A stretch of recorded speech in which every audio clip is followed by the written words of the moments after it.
Hey guys, it's Bobi, aka Paginator, and I have got the jitters. Ugh.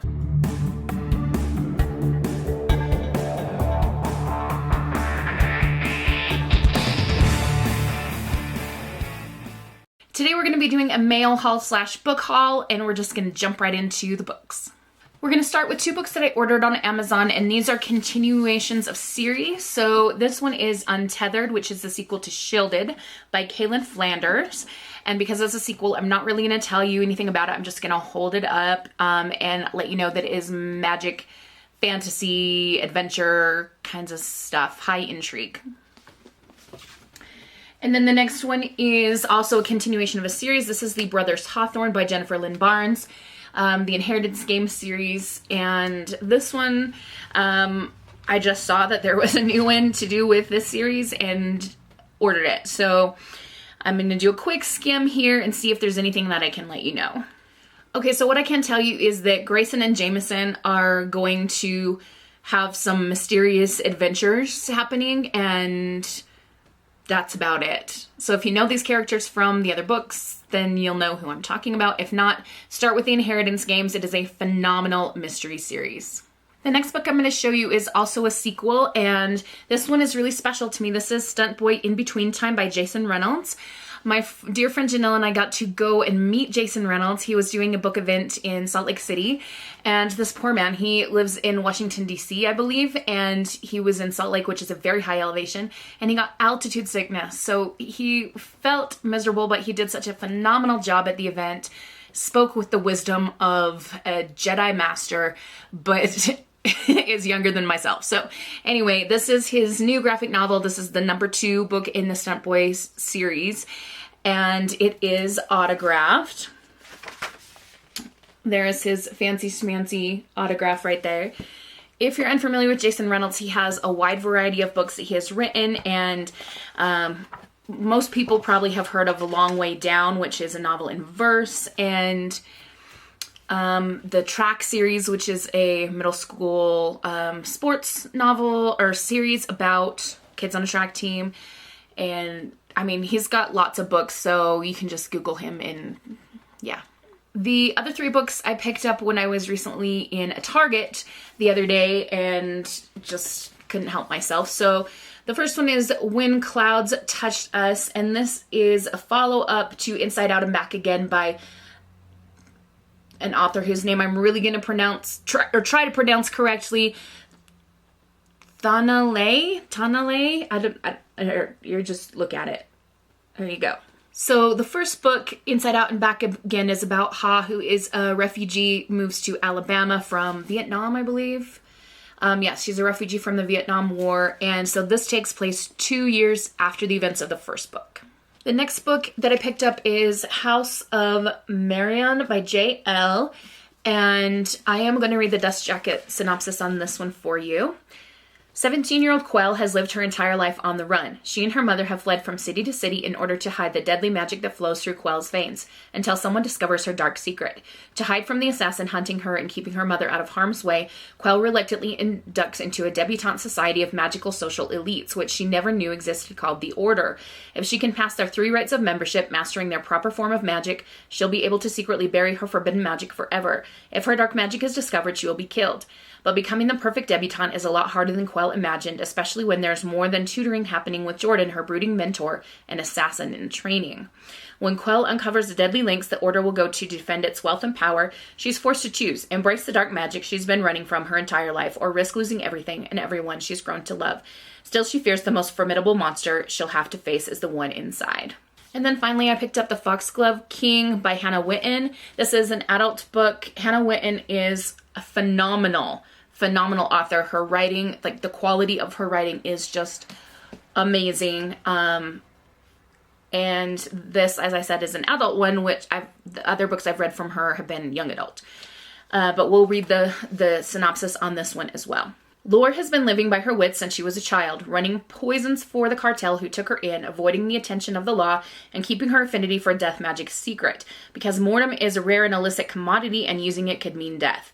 When a job goes wrong and Lore is captured by the Sainted King's warrior monks, she expects a pyre. But King August has a different plan. Entire villages on the outskirts of the country have been dying overnight, seemingly at random. Lore can either use her magic to find out what's happening or die, and the king suspects his arrogant, handsome heir is behind it. Thrust into a lavish court where no one can be believed and even fewer can be trusted, Lore must navigate an intricate web of politics, religion, and forbidden romance and solve the king's mystery. A mystery even more dangerous and twisted than Lore can imagine. All right, so now it's on to mail time. I went to the post office and there were 3 packages. So it was kind of weird because I was only expecting 2, but we've got 3. The first one is a t-shirt that I'm very excited to wear. Okay, so I have to explain this.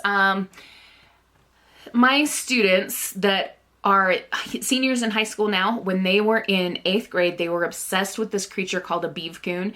And I think it comes from iCarly. It's an animal that's got the head of a beaver and the rump of a raccoon. They look sweet and innocent, but they will bite your face off. And my students made up this like noise that the beavcoons would say, and it was just kind of a thing.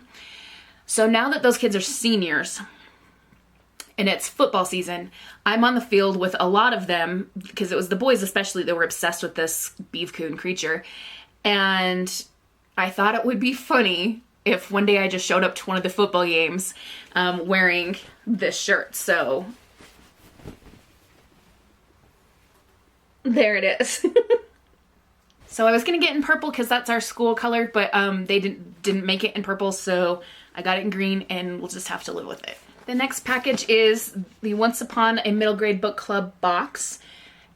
I'm only going to be doing a few more of these, and then I'm going to stop the subscription, at least for a little while, because I'm finding that I'm having a hard time keeping up to them. So if you're unfamiliar, Once Upon a Book Club box, they have middle grade, young adult, and adult versions of this box, and you get a book and then some gifts to open as you read, and the gifts have to be opened on certain pages as you read the book.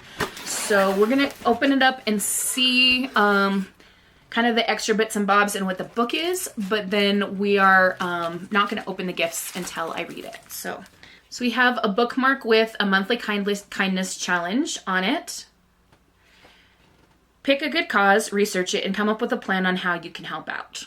There is also a signed book plate and a coloring page. And this one says, explore the world around you. Okay, this is our book, The Amelia 6 by Kristen L. Gray. It says on the back, 11-year-old Amelia Ashford, Millie to her friends, if she had any that is, doesn't realize just how much adventure awaits her when she's given the opportunity of a lifetime to spend the night in Amelia Earhart's childhood home with 5 other girls. But Millie's mom is a pilot like the famous Amelia, and Millie would love to have something to write to her about if only she had her address. Once at Amelia's house in Atchison, Kansas, Millie stumbles upon a display of Amelia's famous flight goggles. She can't believe her good luck, since they're about to be relocated to a fancy museum in Washington, D.C. But her luck changes when the goggles disappear and Millie was the last to see them. Soon fingers are pointing in all directions and someone falls strangely ill. Suddenly, a fun night of scavenger hunts and sweets takes a nosedive and the girls aren't sure who to trust. With a blizzard raging outside and a house full of suspects, the girls have no choice but to band together. It's up to the Amelia Six to find the culprit and return the goggles to their rightful place, or the next body to collapse could be one of theirs. Dun dun dun. That sounds really fun. Okay, for the gifts, we have this little box with airplanes on it to open at page 141. We have this cute pouch for page 244. And we've got this great big package for page 8. What I've been doing lately is when I read the book, I will film kind of a vlog style thing where I read, let you know kind of how I'm feeling about the book, and open the gifts. So probably I'll be doing that soon. We'll see. Okay, this last package has confused me greatly because it's got this packaging all over it that says Fragile and King Arthur Baking Company. And did I order anything on eBay that would be fragile? I don't think so. Because I did order something on eBay, but it was like a paper thing. I'm very confused. I don't know what is going to be in here. So I guess we'll just cut the tape and open it just to give you an idea. It is a large box. Okay, I've got all the tape cut. Okay, so this is my eBay purchase. It's very old paper, so that must be why they put fragile on the box. There is a nice paper bag, which you know I can turn into a junk journal cover, so there's that.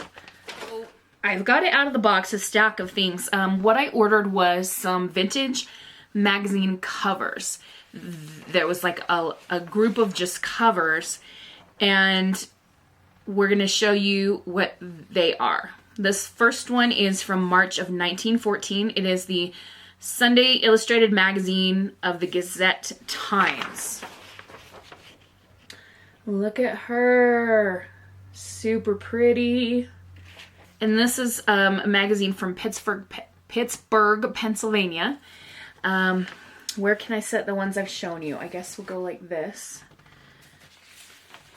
So the seller was really good to work with. She said, how do you want me to ship these so that they get to you safely and stuff? And she did a great job. Or he, I can't remember. Here is the next one. So this one doesn't have a date on the cover. My guess is it's probably in the same time period as the first one we saw. Okay, this one is from January 1914. If you can hear kind of a squeaky sound in the background, the chair that I'm sitting on is squeaky, and I don't know, for some reason the way I'm sitting on it today is making it squeakier. My apologies if you can hear that. Okay, March of 1909. That's stunning. So my preliminary plan with what to do with these is scan them so that I can reduce the size of the image, and we should be okay copyright wise, but I'm going to double check before I put them in any of my journals that I sell. This one is March of 1914. I don't know why I find these vintage covers so appealing. There was a bunch I got in another package which I know I did not film, and so I thought, oh, I should look and see if I can find some more. Okay, so this one is from Sunday Magazine of the Philadelphia Press from March of 1912. We have a gentleman on this one with an interesting cane. This next one is June of 1912. What a cute couple. August of 1913. They're adventuring together. How sweet. I guess sweet isn't the right word. Fun. December 1911. January 1917. There's another paper bag. There's quite a few paper bags, and I don't know if you guys have ever, those of you who out there who are crafters and journalers, if you've ever made a junk journal cover with a paper bag. I love them. I don't do them for all my covers, but I really, really enjoy that kind of cover making. April 1916. She makes me think about Diana Barry because she's got beautiful black hair, and something about that time period just makes me think of her. November 1913. What are these guys doing? There's a steamship in the background, or steamboat. April 1912. Wait a second, wasn't April 1912, wasn't that when the Titanic happened? If so, this takes on a whole new meaning because this woman is on the rail of a ship waving goodbye.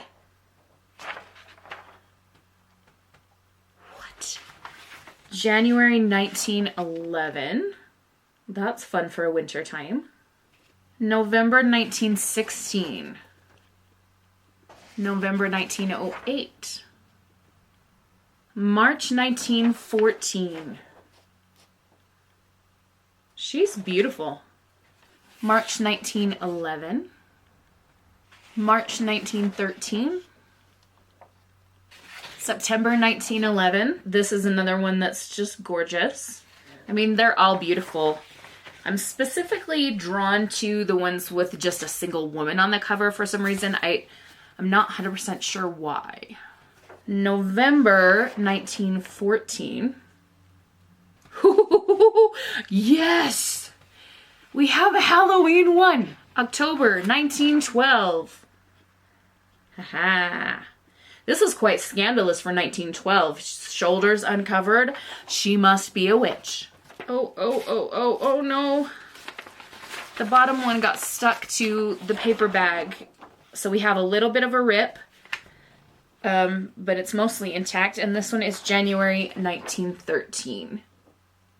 Those are going to be really fun to craft with. I'm very excited about that. So now that I figured out what the package was. That baking company sticker all over the box confused the heck out of me, but we're okay now. So that's going to be it for this video. I hope you guys are having a wonderful, magical, and bookish day. Happy reading. Adios.